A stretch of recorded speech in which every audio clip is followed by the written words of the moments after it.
What's up? It's your boy Wes here, aka Seahawks Prime. Welcome back to the Seahawks Times. It's been a hot minute since we've done a video. Thank you for sticking around to my channel. And we are now into a very exciting offseason for the Seattle Seahawks, a pivotal offseason in which last year we did amazing in our draft. And I hit at nine wins for the Seattle Seahawks. People thought I was crazy going into the season. 9 wins in the wild card was my call. And look what happened. It's like I got a crystal ball. Call me goated.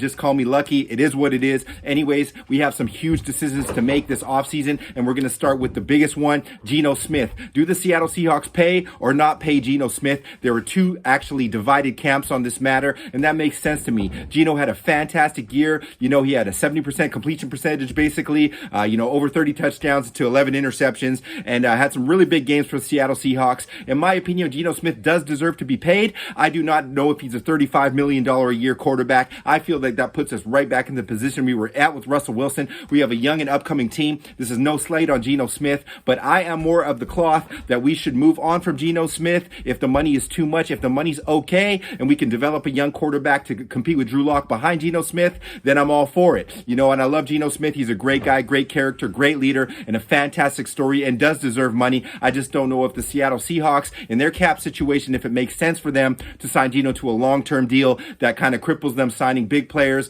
young players moving forward.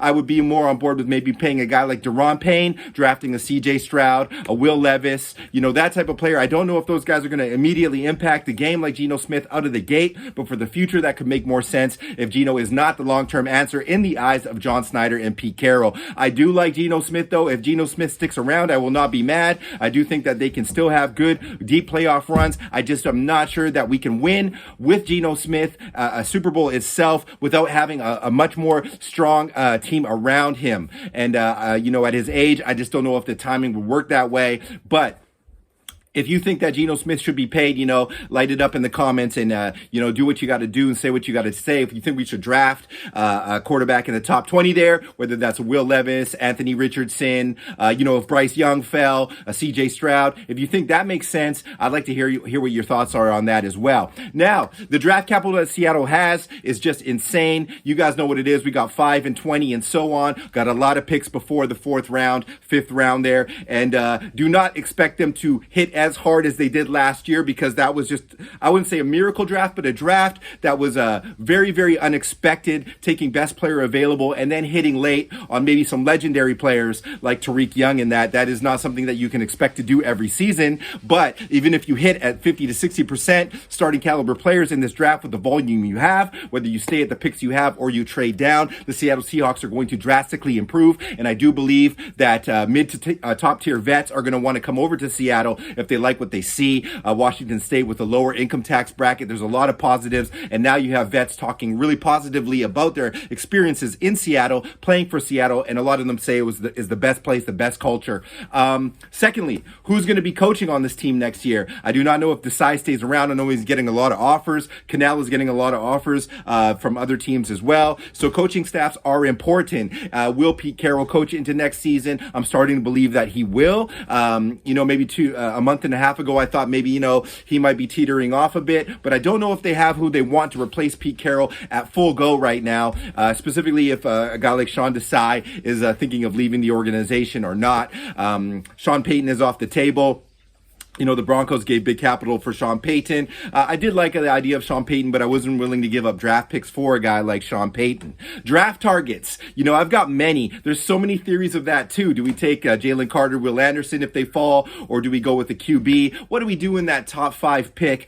I am all for trading down if they do not feel like a Miles Murphy, a Will Anderson, a Jalen Carter is there, or a quarterback at 5 makes sense for them. If they like what they can do with the rest of the board, trading down, because you can get big capital for a QB hungry or edge or even DT tackle needy team with that pick. And that is very important that John Snyder does his stuff, works his magic, and maximizes the opportunity there. But if one of those quarterbacks falls, specifically for me, I personally like CJ Stroud at 5 if he falls. I don't think he will, but if he's there, I do like taking a stab there at 5 and then doing what I can with the rest of the picks to generate more talent across the board, specifically on the defensive line. The interior offensive line needs a lot of help in the linebacking position. position. And believe it or not, we do need some contingency at corner and at safety as well. So we do have a lot of needs.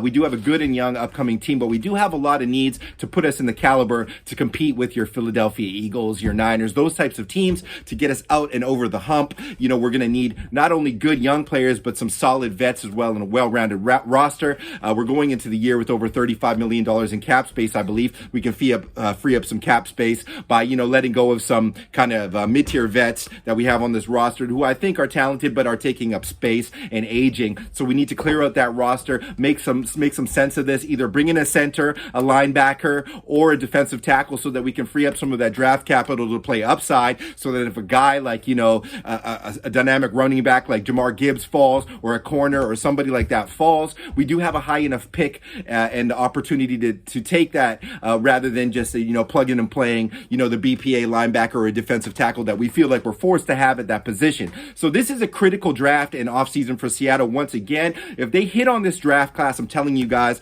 if they even do half of what they did last year, Seattle Seahawks are going to be in contention for a long time if the quarterback situation works out, whether that is Geno Smith, a high upside young QB, or Drew Lock, because I don't care what anybody says. Nick, I know you're listening to this. Drew Lock is not a bum. Drew Lock does have talent, so we can see what can happen there if he can clean up his turnover ratio and, you know, really works well in the system. Shane Waldron did a fantastic job this season and really showed what his offense could do, because believe it or not, you know, this offense was not dynamically talented after, Tyler and DK. You know, we had some spurts from Derek Young.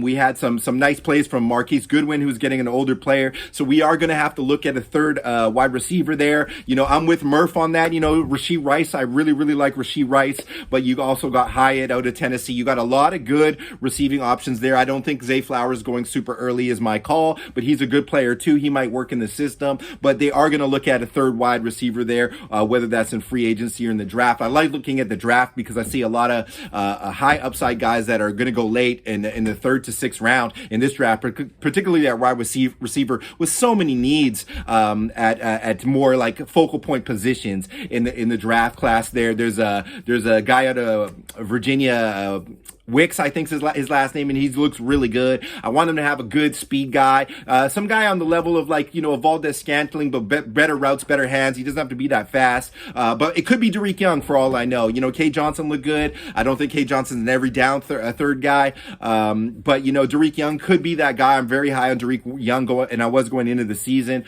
but we do need some more receiving threats there. We're good at tight end, but the interior O-line is something we really got to focus on too. There's a lot of guys I like there. Stromberg, sorry,